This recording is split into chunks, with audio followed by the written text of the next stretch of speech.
Hello po sa lahat ng ating SSS pensioners.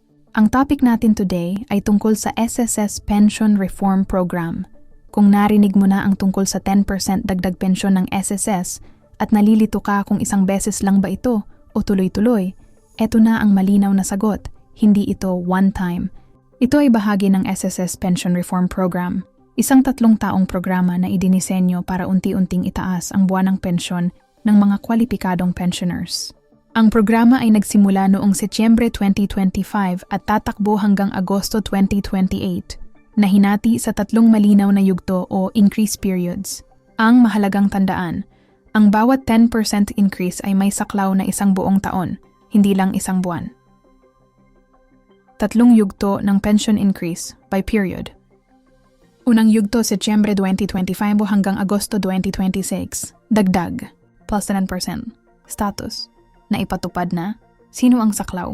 Lahat ng retirement at disability pensioners na pensyonado na bago o noong Agosto 31, 2025. Paano ito gumagana? Simula Setyembre 2025, ang pensyon ay may dagdag na 10% na tuloy-tuloy na matatanggap buwan-buwan hanggang Agosto 2026. Ikalawang yugto Setyembre 2026 hanggang Agosto 2027.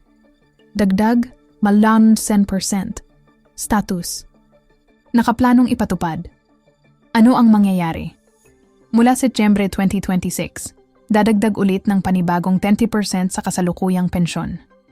Mahalagang tandaan, patong ito sa unang dagdag, kaya mas mataas na ang base pension. Ikatlong yugto Setyembre 2027 hanggang Agosto 2028. Dagdag, 10%. Status, nakaplanong ipatupad. Ano ang ibig sabihin nito? Ito na ang huling yugto ng programa. Mula Setyembre 2027, matatanggap na ang buong adjusted pension na bunga ng 3 sunod-sunod na increase. Para sa survivor pensioners, kung ikaw ay survivor o death pensioner, may kaunting pagkakaiba. 5% increase kada taon, pareho rin ang saklaw na mga panahon. 2025, 2026, 2026, 2027, 2027, 2028. Automatic din ang pagdagdag, walang kailangang i-apply. Mahahalagang detalye ng programa. Opisyal na pangalan, SSS Pension Reform Program. Batayang Batas, Social Security Act of 2018. Inaprubahan ng Social Security Commission. Kabuuang dagdag. Pagkatapos ng 3 yugto, ang pensyon ng retirement at disability pensioners ay tinatayang mahigit 30% na mas mataas kumpara noong 2024. Walang dagdag kontribusyon, hindi kailangang magdagdag ng hulog ang mga miyembro. Automatic kusang idinadagdag sa buwanang pensyon.